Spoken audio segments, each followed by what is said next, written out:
নমস্কার, বাংলার মাটি বাংলার কৃষি এই অনুষ্ঠানে সকল দর্শক বন্ধুদের স্বাগত জানাচ্ছি। আমি পঙ্কজ রয়েছি আপনাদের সঙ্গে। আসলে বিভিন্ন ফসল নিয়ে আমরা প্রতি বৃহস্পতিবারে এই অনুষ্ঠানে আলোচনা করে থাকি আপনাদের সঙ্গে। আমাদের মধ্যে বিশেষজ্ঞরা থাকেন, আজকেও ঠিক সেরকমই। আজকে আমরা যে বিষয়টি স্টুডিওতে আলোচনা করব বা যে শস্যটি যে ফসলটি নিয়ে, সেটি পশ্চিমবঙ্গের ক্ষেত্রে অন্যতম একটা গুরুত্বপূর্ণ শস্য, ধানের পরেই যার স্থান গম। হ্যাঁ, কিন্তু তুলনামূলকভাবে ধানের আমাদের যে উৎপাদন তার থেকে গমের উৎপাদন কিন্তু আমরা বেশ কিছুটা পিছিয়ে রয়েছি। এবং এই সময়টায় মানে নভেম্বর মাসে এবং ইংরেজি ডিসেম্বর মাস, মানে আমাদের কার্তিক এবং অগ্রহায়ণ, এই দুটো মাসেই গম বোনার কাজ হয়। এবং এই বোনার সময় কিন্তু কৃষক বন্ধুরা নানা বিষয়ে তাদেরকে সতর্ক থাকতে হয়, সজাগ থাকতে হয়, কি করে সঠিক উপায়গুলো নিলে তারা গমের ভালো ফলন শেষমেশ পাবেন, সেই বিষয় নিয়ে আমরা আজকে স্টুডিওতে আলোচনা করব। আমাদের আলোচনার বিষয় গম চাষের উন্নত প্রযুক্তি, এবং এই নিয়ে আলোচনা করবার জন্য আমাদের মধ্যে উপস্থিত রয়েছেন দুজন বিশিষ্ট কৃষি অধিকর্তা। আমার ঠিক বাদিকে রয়েছেন ধ্যানেশ্বর দাস, সহ কৃষি অধিকর্তা প্রশাসন, বহরমপুর, এবং আমার ডান পাশে রয়েছেন সংবৃত মজুমদার, সহ কৃষি অধিকর্তা, বড়ুয়া ব্লক, মুর্শিদাবাদ থেকে। এবং দর্শক বন্ধুরা রয়েছেন আপনারা টেলিভিশন স্ক্রিনে যাওয়া নম্বরে ফোন করে সরাসরি আমাদের সঙ্গে আজকের এই আলোচনায় যোগ দিতে পারেন। আমি প্রথমেই ধ্যানেশ্বরবাবু আপনার কাছে আসব। আসলে যে কোনো চাষের প্রথমেই যেটা আমরা জানতে চাই বা কৃষক বন্ধুরা যেটা জানবার জন্য উদ্গ্রীব থাকেন, সেটা হচ্ছে তার মাটি, উপযুক্ত মাটি গম চাষের ক্ষেত্রে কীরকম হওয়া উচিত, যদি একটু বলেন। আজকের আলোচ্য বিষয়টা খুব প্রাসঙ্গিক। উন্নত প্রযুক্তিতে গম চাষ প্রাসঙ্গিক এই কারণে বলছি, জাস্ট গম চাষ আমরা শুরু করতে চলেছি। তা যে কোনো চাষের ক্ষেত্রে, ফসলের ক্ষেত্রে মাটিটা খুব জরুরি। আবার আমাদের পশ্চিমবঙ্গের মাটির একটা বৈচিত্র্য আছে, বিভিন্ন অঞ্চলে বিভিন্ন ধরনের মাটি আছে।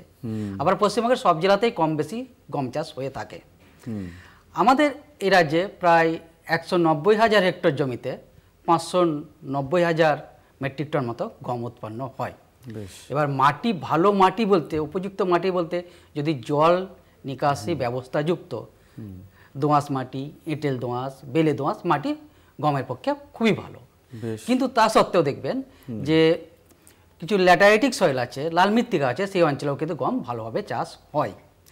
সেক্ষেত্রে যেটা নির্ভর করতে হবে, আমাদের বিজ্ঞানসম্মত পদ্ধতি অবলম্বন করতে হবে, এবং সবথেকে জরুরি যেটা সঠিক জাত, সেই অঞ্চলের জন্য, সেই মৃত্তিকার জন্য সঠিক জাত ব্যবহার করতে হলে বা করলে আমরা কিন্তু প্রায় সব মাটিতে আমার ওয়েস্ট বেঙ্গলের ভালোভাবেই গম চাষ করতে পারবো। আচ্ছা, এই ক্ষেত্রে কি মাটির পিএইচ বা অম্লত্ব খারত্ব সেটাও তো একটা গুরুত্বপূর্ণ বিষয়? পিএইচ একটা গুরুত্বপূর্ণ বিষয়, একটা অম্লত্ব বা খারত্ব এটা 5.5 থেকে 6.5 মধ্যে যদি থাকে পিএইচ অম্লত্ব, তাহলে ভালো হয়, মানে সেটা সব থেকে উপযুক্ত। কিন্তু তাই নয় যে এই মাটিতেই হবে, অন্য মাটিতেও কিন্তু গম চাষ হয়, কিন্তু তার জন্য আলাদা পদ্ধতি আছে, সেটাই আমরা আলোচনা আশা করি করব। বেশ, এরপরে মানে মাটির বিষয়টা শুরুতে আমরা একটু শুনে নিলাম। আরেকটা বিষয় গম চাষের ক্ষেত্রে যেটা খুব প্রাসঙ্গিকভাবে আলোচিত হয়ে থাকে, সেটা হচ্ছে সময়টা। মানে আমাদের এখানে যেহেতু শীত খুব স্বল্পকালীন এবং এটা রবি শস্য হিসেবেই মূলত গম চাষ হয় আমাদের এখানে, তো সেই জায়গা থেকে আবহাওয়ার প্রশ্নটা অত্যন্ত গুরুত্বপূর্ণ। আমি সরাসরি সংবিতবাবু আপনার কাছে আসবে এই প্রসঙ্গে। আবহাওয়া একদম কোনটা কাম্য, কোনটা ভালো? আবহাওয়ার ক্ষেত্রে বলতে গেলে আবহাওয়া এবং আমাদের সিজন দুটি খুব গুরুত্বপূর্ণ। সাধারণত যদি আমরা বাংলা হিসেবে বিচার করি, কার্তিক মাসের শেষ থেকে পুরো অগ্রহায়ণ মাসটা, এই সময়টা হলো আমাদের গম চাষের জন্য অত্যন্ত গুরুত্বপূর্ণ এবং প্রকৃত সময়। অগ্রহায়ণের শুরুতে, অর্থাৎ এই নভেম্বরের 10-15 তারিখের পর থেকে নভেম্বরের 30 তারিখ পর্যন্ত হচ্ছিল অ্যাকচুয়াল টাইম গম লাগানোর জন্য। একটু অনেক সময় বিভিন্ন কারণবশত মাঠে অন্য ফসল থাকার কারণে, প্রধানত ধান থাকার কারণে সেটা একটু পিছিয়ে গেলেও ডিসেম্বরের 15 তারিখের মধ্যে মোটামুটি গমের লাগানোর কাজটা বা বোনার কাজটা সম্পন্ন হবে। আচ্ছা, এবং এই গম যে পুরো সময়টা ধরে যে গম মাঠে থাকবে, তার অ্যাপ্রোপ্রিয়েট টেম্পারেচার 15 ডিগ্রি থেকে 22 ডিগ্রি সেন্টিগ্রেডের মধ্যে হতে হবে। অর্থাৎ নভেম্বরের শেষ থেকে আমার ফেব্রুয়ারির মাঝামাঝি থেকে পর্যন্ত এই সময়ের মধ্যেই আমরা কিন্তু এই টেম্পারেচারটা আমরা পশ্চিমবঙ্গে পাই এবং এই সময়ের মধ্যেই আমাদের কিন্তু চাষটা করতে হবে। আচ্ছা আচ্ছা, গমের ক্ষেত্রে একটা আমরা যেটা জানি যে শুরুর দিকে যে টেম্পারেচারটা যতটা ঠান্ডা লাগে, আবার গম যখন পাশ কাটি ছাড়ছে বড় হয়ে যাচ্ছে তখন কিন্তু তার একটু উষ্ণতাও প্রয়োজন, অবশ্যই প্রয়োজন। সেইটা বোঝায় একটা সেটা এই জন্য এই 22 ডিগ্রি টেম্পারেচার বললাম, মানে তার মানে বোনাটার কিন্তু সময়টা মেনটেন করতে হবে এখানে। অবশ্যই। আচ্ছা, বেশ ভালো। এবার যে আরেকটা গুরুত্বপূর্ণ বিষয় সেটা হচ্ছে জাত। জাতের উপরে কিন্তু ফলনটা অনেকটা নির্ভর করে। সেই বিষয়ে আপনার অভিজ্ঞতা অনেক দিনের, যদি একটু বলেন। দেখুন, যে কোনো ফসলের ক্ষেত্রে জাত নির্বাচনটা খুব গুরুত্বপূর্ণ, মানে সঠিক জাত নির্বাচন করতে হবে। আমরা গমের ক্ষেত্রে দেখি যে জাত নির্বাচনের ক্ষেত্রে যে বিষয়গুলো আমাদেরকে দেখতে হয় সেটা হচ্ছে আমরা কখন জমিটা ফাঁকা পাচ্ছি, মানে কবে আমরা গমটা লাগাতে পারবো, জমিটা আমাদের বপন করতে পারবো, বুনতে পারবো। আবার তারপরে হচ্ছে আগের ফসল কি ছিল, আবার কবে কাটতে পারবো, মাটিটা কীরকম, এই সমস্ত উপর বিষয় বিচার করে আমাদের ওই জাতটা সিলেকশন করতে হয়। যেমন ধরুন, আমরা যদি কোনো ফসল বা আমাদের জমির সেচের ব্যবস্থা আছে, অথচ আমরা এই জাস্ট এই সময় যেমন 15 নভেম্বর, যেটা কাল আমার 15 নভেম্বর থেকে অ্যাকচুয়াল শুরু হবে, এই সময় আমরা জমি ফাঁকা পেয়েছি, আমাদের জমিতে জো এসে গেছে, আমরা গম লাগাতে চাই, চাষি ভাইরা গম লাগাতে চান, তাহলে কোন জাতটা নেবেন? যেগুলো হচ্ছে একটু লং ডিউরেশন, যেটা দীর্ঘমেয়াদী জাত, দীর্ঘমেয়াদী জাত, যেগুলো মানে ধরুন পাকতে তার 135 থেকে 140 দিন লাগে, সেই জাতগুলো নেবেন। আমি কতগুলো জাতের নাম বলছি, যদি চাষি ভাইরা পারেন নোট করবেন। যেমন পুষা যশোধরা, করণ খুশবু, করণ বন্দনা, পুষা সিন্ধু গঙ্গা, এই জাতগুলো আপনি লং ডিউরেশনে ব্যবহার করতে পারেন। বেশ। আবার যদি ধরুন কারো সেচের ব্যবস্থা আছে, অথচ জমিটা এখন দেখবেন অনেক জমি ধান কাটা হয়নি, অথচ চাষি ভাইরা ধান কেটে গমটা লাগাবেন, গমটা বপন করবেন, তাহলে আমাদের সেটা পিছিয়ে যাচ্ছে। ধরুন ডিসেম্বরের ফার্স্ট উইকে হতে পারে, আমি বলবো ডিসেম্বরের ফার্স্ট উইকের পর না লাগানোই ভালো, কিন্তু যদি নভেম্বরের লাস্ট উইকেও যদি হয় তাহলে কি করতে হবে, একটু স্বল্পমেয়াদী জাতগুলো ব্যবহার করতে হবে। বেশ কিছু স্বল্পমেয়াদী জাত আছে আমাদের, সেই স্বল্পমেয়াদী জাতগুলো আমরা যদি ব্যবহার করি, হ্যাঁ নাভি জাতগুলো, তাহলেও কিন্তু আমাদের ফলনটা আশানুরূপ আসবে, কোনো অসুবিধা নেই। আমি নাম বলছি কতগুলো জাত। PBW 833, করণ প্রেমা, করণ বোল্ড, DBW 107, এই জাতগুলো আপনি স্বল্পমেয়াদী জাতগুলো আপনারা ব্যবহার করতে পারেন। আচ্ছা, এরপরে একটু আগে আমি বলেছিলাম যে মৃত্তিকার সঙ্গে জাতের কি সম্পর্ক, বলেছিলাম সঠিক যে মৃত্তিকা অনুযায়ী আপনাকে জাত সিলেক্ট করতে হবে। এই মৃত্তিকা যেমন ল্যাটারাইটিক মৃত্তিকা, ল্যাটারাইট সয়েল, লাল মাটি সেই অঞ্চলে, তাদের জন্য কিছু জাত আছে সুন্দর, যেগুলো আমরা PBW 826 আছে, এটা লাগাতে পারেন। আবার হচ্ছে পুষা সিন্ধু গঙ্গা, এই জাতটাও লাগাতে পারেন, সেখানে এই জাতটা লাগালে কিন্তু ফলনটা আপনার আশানুরূপ আসবে। এবার যখন আবার দেখবেন কিছু কিছু জায়গায় সেচের ব্যবস্থা নেই, আমরা কিছু অঞ্চল আছে যে অঞ্চলে সেচ নেই, সেই অঞ্চলে আমরা কিন্তু এই গমের চাষ হয়ে থাকে, সেই ক্ষেত্রে কিন্তু জাত আবার আলাদা।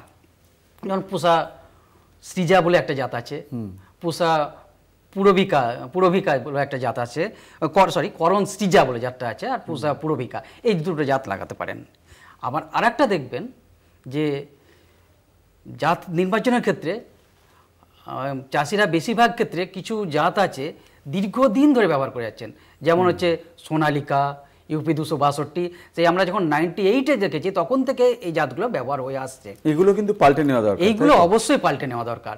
এই জাতগুলো যে কোনো জাত 2-3 বছর অন্তর যদি চেঞ্জ করতে পারা যায় খুবই ভালো, কেন নতুন যে জাতগুলো আসছে সেই জাতগুলো সব সময় যে আমাদের যে জাতগুলো স্ট্যান্ডিং আছে এখন যে চলতি জাত আছে তার থেকে অনেক বেশি উৎপাদনশীল, অনেক বেশি উৎপাদনশীল, তারা অনেক রোগ পোকা সহনশীল, গুণগতভাবে অনেক ভালো, রোগ পোকা অনেক সহনশীল, এবং সেগুলো কখনো মার খাবে না, এবং যারা বলে খাঁটি গুণ সম্পন্ন। খাঁটি গুণ সম্পন্ন বলছি কেন, যখন ধরুন একটা জাত বছরের পর বছর একটা ফসল থাকছে, সেখানে মিক্সিং হয়ে যায়, বিভিন্ন রকম মিক্সিং হয়ে যায় এবং তার গুণটা মার খেয়ে যায়, তাতে যাতে না মার খায় তার জন্য আমরা বলবো সবসময় নতুন জাত এবং অনেক নতুন জাত আছে। এটা কিন্তু খুব গুরুত্বপূর্ণ একটা বিষয়, যেটা কৃষক বন্ধুদের একটা মানসিকতার পরিবর্তন দরকার। একটা ওনাদের যে সেট আপ হয়েছে, মাইন্ড সেট আপটা আমি যেটা বলবো সেইটা একটু চেঞ্জ করা দরকার। সবসময় নতুন জাত। এবার এই জাতে বলবো যে নতুন জাতের মধ্যে কি কি আছে খুব ভালো, যেমন কতগুলো জাত আছে। করণ খুশবু বলে একটা জাত আছে খুব ভালো, এই যে ব্লাস্ট যে আপনাদের যে ডিজিজ রেজিস্ট্যান্ট। তারপরে পুষা হুইট, করণ বন্দনা, হ্যাঁ, পুষা সিন্ধু গঙ্গা, করণ সৃজা, পুষা পূর্বিকা, এই জাতগুলো যেখানে হুইট ব্লাস্টের প্রবলেম আছে এই জাতগুলো ওনারা কিন্তু ব্যবহার করতে পারেন, ভালো ফল পাবেন। এটা কিন্তু জাতের জন্য খুব গুরুত্বপূর্ণ। আমরা জাতের বিষয় শুনলাম এবং জাতের পরেই যেটা আসবে যে কিভাবে বীজের হারটা কতখানি হবে, মানে কতটা জমিতে কতটা বীজ দেব, কিভাবে বুনবো সেটাও আমরা শুনবো, ছড়িয়ে বুনবো না বা লাইনে বুনবো বা অন্য পদ্ধতি আছে কিনা। কিন্তু তার আগে বীজের হারটা, সেই বিষয়ে সমৃদ্ধবাবু যদি আমাদেরকে একটু বলেন। বীজের হারটা অত্যন্ত গুরুত্বপূর্ণ, কারণ হচ্ছিল বীজের হারের উপর আমার জমির ফলনটাও নির্ভর করবে। যদি আমরা এমনি সোয়িং করি, অর্থাৎ ট্রাক্টর দিয়ে চাষ করার পর প্রপার লাইনে সোয়িং করি, সেখানে একর প্রতি 40 কেজি আমার বীজ লাগবে। কিন্তু যদি আমরা ছড়িয়ে বুনি, অনেক সময় কি হয়, সময়ের অভাব থাকে, লেবার পাওয়া যায় না, সে সময় একজনই সে ছড়িয়ে বুনে দিল এরকমভাবে ছিটিয়ে। তো স্বাভাবিক যেহেতু ছিটিয়ে বোনা হচ্ছে, বীজটার পরিমাণ বেশি লাগবে, সেখানে 50 কেজি মতো বীজ এক একরে লাগে। সঙ্গে যদি আপনারা অনেকে স্বল্প সময়ে যদি চাষ করতে চান গম, সেক্ষেত্রে জিরো টিলেজ মেশিনের ব্যবহার অনেক ক্ষেত্রে হয়ে থাকে। যদি জিরো টিলেজ মেশিনের মাধ্যমে চাষ হয়, সেখানে একর প্রতি আপনার 100 কেজি বীজ লাগবে। এইটাই মোটামুটি আমাদের পশ্চিমবঙ্গের হিসাব, যেটা গম চাষের জন্য প্রয়োজনীয় সিড রেট। আচ্ছা, আমরা শুনবো এবং বীজ শোধন কতটা জরুরি সেই প্রসঙ্গে আপনার কাছে আসবো, কিন্তু তার আগে একজন দর্শক বন্ধু রয়েছেন ফোনে, একটু শুনে নেব তিনি কি বলছেন। নমস্কার। নমস্কার। হ্যাঁ, আপনার প্রশ্নটা বলুন। আমি জানতে চাইছি যে আমাদের এখানকার জমিটা হলো এঁটেল টাইপের। হ্যাঁ, আপনি কোথায় থাকেন একটু যদি বলেন। এখানকার বলছেন বুঝতে পারছি। আমি এই নদিয়া জেলার ডাংনাপুর থানার অন্তর্গত বাগাডাঙ্গা গ্রামে। আচ্ছা, নদিয়াতে। হ্যাঁ, বলুন। হ্যাঁ, তা এখন এই কোন জাতের গমটা লাগালে ঠিক হবে, ফলন টলন ভালো পাবো, এবং বিঘে কতগুলো বীজ লাগাতে হবে, আর মূল সারটার কি দিতে হবে যদি একটু বিস্তারিত বলেন। আপনি শুনতে থাকুন। এক্ষুনি আমরা আলোচনা করছিলাম, আপনি যদি টেলিভিশন দেখে থাকেন তাহলে জাতের কথা এক্ষুনি আমরা আলোচনা করলাম এবং হার কতটা হবে সেটাও আলোচনা করলাম। এরপরে আপনি যে প্রশ্নটা করেছেন যে সারের প্রসঙ্গ, সেই প্রসঙ্গে আমরা আলোচনা করব। আপনি অবশ্যই শুনতে থাকুন। টেলিফোন করবার জন্য অনেক অনেক ধন্যবাদ। আচ্ছা, বীজ শোধনটা একটা গুরুত্বপূর্ণ ব্যাপার, কারণ আমরা জানি যে এই বীজের মাধ্যমেই কিন্তু বেশিরভাগ রোগটা গমের ক্ষেত্রে হয়। যদি সেটা প্রসঙ্গে একটু বলেন আমাদের দর্শক বন্ধুদের উদ্দেশ্যে। বীজ শোধনটা অবশ্যই করতে হবে, কারণ রোগ যদি আমরা বীজ শোধনটা করি তাহলে রোগের অনেকটা অংশই আমরা কিন্তু কমিয়ে দিতে পারবো। রোগ দ্বারা আক্রান্ত হবে না আমাদের ফসল। চাষি ভাইরা দেখেন অনেক সময় বীজ কিনলেন, ঠিক জায়গা থেকে হয়তো বীজ কিনলেন, কিন্তু বীজ কেনার পরে দেখছেন যে বীজের গায়ে লেখা আছে যে সংশোধিত বীজ বা শোধিত বীজ। এই দেখে অনেক সময় ভাবেন যে হ্যাঁ, বীজটা তো শোধন করা আছে, প্যাকেটে লেখা আছে, তাহলে আমি শোধন করলাম না। তাই এই শোধন না করেই ওনারা হয়তো বীজটা বপন করে দিলেন বা বীজটা বুনে দিলেন। সেখানে দেখা যায় যে বীজটা শোধন করা থাকলেও কিন্তু বীজটাকে আমি শোধন মানে বোনার আগে অবশ্যই শোধন করব। এবং শোধন করার বিভিন্ন পদ্ধতি আছে, বিভিন্ন কেমিক্যাল আছে। আমরা যেটা অ্যাভেলেবল, আমি কয়েকটা নাম বলবো। তা যেমন ধরুন খুব সহজে অ্যাভেলেবল, যেটা খুব সহজে পাওয়া যায়, কার্বেন্ডাজিম পাওয়া যায় 50% WP। এই কার্বেন্ডাজিম, এই যে কোনো কার্বেন্ডাজিম থাকে, আপনি 2 গ্রাম প্রতি কেজি সিডে আপনি মিশিয়ে, সেটাকে ভালো করে মিশিয়ে সেটা শোধন করতে পারেন।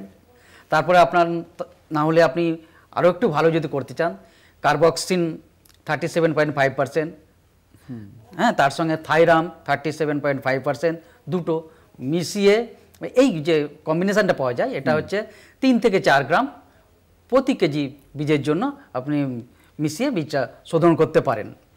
এরপর আমরা যদি এটাকে শুধু কেমিক্যালে ট্রিট না করে একটু যদি আমরা কেমিক্যাল এবং জীবাণু দুটো দিয়ে শোধন করি তাহলে আমরা আরও ভালো ফল পাই। তার মধ্যে আমরা যেমন বলবো যে প্রথমে কেমিক্যাল শোধনটা করে নেবেন 1 সপ্তাহ আগে। আমি একটা কেমিক্যালের নাম বলছি, টেবুকোনাজল 1.25। এইটা হচ্ছে গ্রাম প্রতি 1.25 গ্রাম প্রতি কেজি বীজের সঙ্গে মিশিয়ে ওটাকে 7 দিন আগে শোধন করে মিশিয়ে নিলেন। 7 দিন পর আপনি ট্রাইকোডার্মা এখন অ্যাভেলেবল, অনেক জায়গাতেই পাওয়া যায়, সব জায়গাতেই পাওয়া যায়। ট্রাইকোডার্মা ভিরিডি 4 গ্রাম প্রতি কেজি বীজের সঙ্গে মিশিয়ে সেটা আপনারা কিন্তু শোধন করতে পারেন। এইভাবে বীজ শোধন করলে আমরা এটা বলতে পারি প্রায় 80 to 90% রোগ আমরা প্রথমে মেরে দিতে পারি বা আমাদের জমিতে রোগ আসবে না। মানে বীজবাহিত রোগগুলোকে আমরা প্রিভেন্ট করতে পারি, প্রতিরোধ করতে পারি। আমরা বীজ বপন কিভাবে করব সেই প্রসঙ্গে সমৃদ্ধবাবু আপনার কাছে আসবো, কিন্তু তার আগে একজন দর্শক বন্ধু আমাদের এই আলোচনায় আছেন, একটু শুনবো তিনি কি বলছেন। নমস্কার, আপনি টেলিভিশনের সাউন্ডটি কমিয়ে দিয়ে আমাদেরকে টেলিফোনে কথা বলুন, নাহলে লাইন কেটে যাবে। হ্যালো হ্যালো, হ্যাঁ বলুন। বলছি আমি পুরাণ মন্ডল বলছি বজবজ 2 থেকে। আমাদের এখানে আগে ধান চাষ হতো, ইদানিং ধান চাষটা খুব কমে গেছে। তো গম চাষটাকে এখানে আনার চেষ্টাই আছে। আচ্ছা, একেবারে নতুন, যদি আমাদের কোনো ট্রেনিং এর মাধ্যমে বা কোনো সহযোগিতার মাধ্যমে চাষটাকে এখানে আনা যায় খুব। কোথায়? হ্যালো, হ্যাঁ হ্যালো, হ্যাঁ, আপনি গম চাষটা বজবজে করতে চাইছেন তো? হ্যাঁ, করতে চাইছি। হ্যাঁ, আপনি শুনতে থাকুন, আমরা গম চাষ নিয়ে আলোচনা করছি। আর কোনো প্রশ্ন থাকলে বলতে পারেন। টেলিভিশনের সাউন্ডটা মিউট করে দিন। আমি একেবারে নতুন ধরনের দিকে চাষবাস হয় না। আচ্ছা, ঠিক আছে, আপনি শুনতে থাকুন। হ্যাঁ, উনি গম চাষে উৎসাহী একজন কৃষক বন্ধু, উনি বজবজ এলাকায় থাকেন দক্ষিণ 24 পরগনার, সেই দিকে উনি গম চাষ করতে চান। কি কি করলে সুবিধা পাবেন সেই প্রসঙ্গে জিজ্ঞেস করছেন। তো আপনারা যদি সেটাও একটু বলেন, আর বীজ বপনের পদ্ধতি কিভাবে করবেন। বীজ বপনের পদ্ধতি হলো সাধারণত আমরা গম চাষের ক্ষেত্রে বা যে কোনো ফসলে লাইন সোয়িং করতে পারি। লাইন সোয়িং করলে 20 থেকে 22 সেন্টিমিটার গ্যাপে আমরা বীজ বপন করব। আর ছড়িয়ে চলার ক্ষেত্রে তো সেখানে আলাদা কোনো বিষয় নেই, কিন্তু খেয়াল রাখতে হবে যখন আমরা লাইন সোয়িং করব যেন মাটির 5 থেকে 6 সেন্টিমিটারের মধ্যেই আমরা বীজটাকে বপন করতে পারি। তবেই কিন্তু ফলনটা আমরা ভালো পাবো এবং গাছটাও ভালো পুষ্টি পেয়ে গাছের গ্রোথটা ভালো হবে। আচ্ছা, আর উনি যে প্রশ্নটা করছিলেন গম চাষের ক্ষেত্রে কি সুবিধা বা কি দক্ষিণ 24 পরগনায় হয়েছে, গম চাষের ক্ষেত্রে ট্রেনিং আপনারা কাছাকাছি যে আপনাদের কৃষি সহায়তা কেন্দ্র আছে বা কৃষি বিজ্ঞান কেন্দ্র আছে বা কৃষি দপ্তরের যে অফিস আছে বজবজের, সেখানে আপনারা যোগাযোগ করতে পারেন। সেখানে আপনারা গম চাষ সম্বন্ধীয় লিফলেট বা চাষের সহযোগিতা সেই সম্বন্ধে আপনারা যথাযথ সহযোগিতা পাবেন বলে আশা করি। বেশ বেশ, এবার যে বিষয়টি নিয়ে আপনার কাছে আসবো ধনেশ্বর বাবু, সেটা হচ্ছে যে এই যে গম বোনার কথা হচ্ছিল এবং একটা সময়ের স্বল্পতা দেখা যায় গম বোনার ক্ষেত্রে, বিশেষ করে ধানটা যদি পরে তোলা হয়, অনেক কৃষক বন্ধু এই সমস্যার মধ্যে পড়েন। সেক্ষেত্রে জিরো টিলেজের যে ব্যবহার, এই মেশিনের উপকারিতা যদি একটু বলেন বীজ বোনার ক্ষেত্রে। জিরো টিলেজের ব্যবহার, এই যন্ত্রের ব্যবহার করলে বেশ কিছু সুবিধা আছে। যেমন ধরুন, আমি ধানটা আমার এখনও কাটার উপযুক্ত হয়নি, আরও কিছুদিন জমিটা আমার ধানের দ্বারা কভার থাকবে, আমি জমিটা ফাঁকা পাবো। ধরুন এই ডিসেম্বরের নয় ফার্স্ট উইকে হয়তো পেলাম ফাঁকা, তাই আর আমার হাতে আরও আবার যদি মানে ধরুন চাষ করে তৈরি করতে আমার আরও 10-15 দিন সময় চলে যাবে, তাহলে কি হবে, আমার ডিসেম্বরের 15-এ পরে চলে যাবে, তখন আমরা একটা চাষ আর বীজটা বপন করে আমাদের ভালো লাভবান হব না। কিন্তু এই সিড ড্রিল এই জাতীয় আমরা যদি যন্ত্রে ব্যবহার করি, তাহলে এই সময়টা আমরা প্রায় 7-8 দিন বা 10 দিন, মানে ওই যে ল্যান্ড প্রিপারেশন মানে জমি তৈরির ব্যাপারটা থাকবে না, এবং না থাকার জন্য আমরা ওটাকে সঠিক সময়ে আমরা ব্যবহার করতে পারবো। এর আগে যদি ধরুন আমরা জোর লাগবে একটু জমিতে, জোটা আমরা ধান যখন কাটবো তার ধান কাটার আগে একটু সেচ যদি একটা দিয়ে দেই, তাহলে জমিতে জৌ থেকে যাবে। প্লাস এবার ধান কাটার সঙ্গে সঙ্গে যেদিন ধান কাটলাম, ধানটা তুলে সেদিনই আমি কিন্তু আমরা সিড ড্রিলের সাহায্যে বা জিরো টিলের সাহায্যে আমরা কিন্তু বীজগুলো বপন করতে পারি। এতে হতে সিড যে আমাদের রেট সিডের যে হার সেটা অনেক কম লাগবে এবং স্পেসিংটা সঠিক আমরা অ্যাডজাস্ট করে দিতে পারি, ঢুকবে সঠিক ডেপে ঢুকবে এবং ফলনটাও ভালো হবে। প্লাস হচ্ছে এই যে এই বিষয়টা, এই যে সিড ডিলগুলো কিন্তু এই যে একটা প্রশ্ন, আমরা যে সিড ডিলের কথা বললাম, সিড ডিলটা আমরা পাবো কোথায়, এবং একই সঙ্গে সার প্রয়োগটাও হয়ে যাবে আর কি। আমরা পাবো কোথায়, এটা একটা প্রশ্ন আসবে চাষীদের মনে। না, আমরা একটু সারের বিষয়টা, আমাদের হাতে খুব সময় কম, 5 মিনিট মতো আমাদের হাতে সময় আছে, আপনি যদি সারের প্রয়োগটা একটু বলেন। সারের সুষম সারের প্রয়োগটা গম চাষের ক্ষেত্রে অত্যন্ত গুরুত্বপূর্ণ। সাধারণত আমাদের রাজ্য সরকার নির্ধারিত যে সারের মাত্রা, সেটা গম চাষের ক্ষেত্রে হচ্ছে 120 KG nitrogen, 60 KG phosphate, 60 KG potash. এটা হলো 1 হেক্টরের জন্য সুপারিশ। কিন্তু যদি আমরা সিড ড্রিলে চাষ করি, অর্থাৎ এই জিরো টিলেজ মেশিনের মাধ্যমে, সেক্ষেত্রে এই আলাদা আলাদা সার তো মিশিয়ে দেওয়াটা পসিবল নয়। সেক্ষেত্রে আমাদের কাছে একটা অ্যাভেলেবেল সার আছে 10-26-26, যেটা বহুল প্রচলিত আমাদের কৃষক ভাইদের মহলে। সেই সার 231 কেজি সঙ্গে 37 কেজি ইউরিয়া মিশিয়ে আমরা প্রয়োগ করতে পারি। গম চাষে আর দুটো জিনিস খুব প্রয়োজনীয়, সেগুলো হচ্ছে অনুখাদ্যের ব্যবহার। অনুখাদ্য বলতে প্রথমেই যেটা বলি, আমাদের উত্তরবঙ্গের বিস্তীর্ণ অঞ্চলেও গম চাষ হয়, তো গমে বোরনের একটা ঘাটতি দেখা দেয় উত্তরবঙ্গের অঞ্চলে। সেক্ষেত্রে বোরাক্স সলিউশন বা বোরাক্সের দ্রবণ তৈরি করে 1 ml 1 লিটার জলে গুলে যদি স্প্রে করা হয় মাটিতে, তাহলে গমে বোরনের ঘাটতিটা মিটে যাবে। আর যারা দীর্ঘদিন ধরে গম চাষ করছেন তাদের কাছে আমার একটাই অনুরোধ, প্রতি 3 বছর 4 বছর অন্তর আপনারা হেক্টরে 25 কেজি করে জিঙ্ক সালফেট আপনারা মাটিতে প্রয়োগ করবেন। মানে জিঙ্ক এবং বোরনের ব্যবহারের কথা আপনি বারবার বলছেন। কারণ জিঙ্ক প্রয়োগ করলে আপনার গমের শীষটা ভালো হবে, গাছটা পুষ্ট হবে এবং রোগ পোকার আধিক্য কম হবে। বুঝতে পেরেছি। আগাছা দমন সম্পর্কে একদম সংক্ষেপে যদি একটু বলেন। হ্যাঁ, দেখুন, আগাছা দমনের ক্ষেত্রে যদি আপনার 20-22 দিনের মাথায় একটা হাত নিড়ানি দিতে পারেন, সব থেকে ভালো। সেটা সম্ভব হলে খুবই ভালো।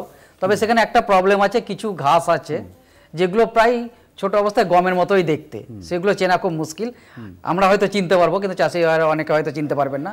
সেক্ষেত্রে আমি বলবো, এবং এটা কষ্ট, হাত নিড়ানি দেওয়া কষ্ট একটা বেশি হয়, মানে খরচ। তাতে আমরা বলবো কিছু হার্বিসাইড আছে, সেটা একটু সরাসরি বলে দিন, আমাদের হাতে একদম সময় কম, আমরা শেষটা একটু কথা বলবো। হ্যাঁ, সেই হার্বিসাইডগুলো আপনারা ব্যবহার করতে পারেন। যেমন আমি কত নাম বলছি, ক্লোডিনাফপ আছে, প্রোপারাজাইল, যেটা হচ্ছে আপনার 1 গ্রাম প্রতি লিটার জলে ব্যবহার করতে পারেন 20 থেকে 22 দিনের মাথায়। আর এই যে হার্বিসাইডগুলো, মানে একই ধরনের হার্বিসাইড ঘুরিয়ে ঘুরিয়ে ব্যবস্থা করবেন না। আর আগে যেটা ব্যবহার হতো 240 বলে একটা হার্বিসাইড ছিল, প্রচুর পরিমাণে ব্যবহার করা হতো। সেই কারণে যেটা হয়েছে যে আমাদের যে চওড়া পাতার যে ঘাসগুলো সেগুলো মরে গেছে, কিন্তু এই যে ফ্যালারিস মাইনল বা মানে জংলি ওট, এই গাছগুলো বা আরও রোটান্ডাসের কিছু গাছগুলো, মানে ঘাসগুলো আপনার বেশি হয়ে যাচ্ছে। তার জন্য ওই 240টা এখন আমি বলবো এটা ব্যবহার না করাই ভালো। আচ্ছা, বেশ। সেচের প্রসঙ্গে, সেচ অত্যন্ত গুরুত্বপূর্ণ গম চাষের ক্ষেত্রে, একটু বলেন। হ্যাঁ, সেচ অত্যন্ত গুরুত্বপূর্ণ এবং সঠিকভাবে এবং সঠিক সময়ে যদি সেচ না প্রয়োগ করা হয়, গম চাষটা কিন্তু পুরোপুরি মার খেতে পারে। একদম। যখন আমরা গম লাগাবো তার 15 থেকে 20 দিনের মধ্যেই আমাকে কিন্তু প্রথম সেচটা দিতে হবে লাগানোর পরে। কিন্তু যদি খেয়াল করি যে লাগানোর সময় মাটিটা ভিজা নেই, অর্থাৎ রস কম আছে, সেক্ষেত্রে সেই সেচটা কিন্তু এগিয়েছে 12 থেকে 13 দিনের মাথায় দিতে হবে। আচ্ছা। এরপরে আরো 3 থেকে 4টে সেচ লাগবে। একটা সেচ লাগবে পাশকাঠি ছাড়ার সময়, আরেকটা সেচ লাগবে ফুল আসার সময়, এবং আরেকটা লাগবে দানা পুষ্ট হওয়ার সময়। গমের দানাটা যখন পুষ্ট হবে তার আগে কিন্তু একটা সেচ দেওয়া অবশ্যই প্রয়োজনীয়। কিন্তু সেচ দেওয়ার সময় এইটা খেয়াল রাখতে হবে যেন আমরা ভাসিয়ে সেচ না দিই, অর্থাৎ জমিতে যাতে জল না দাঁড়ায়।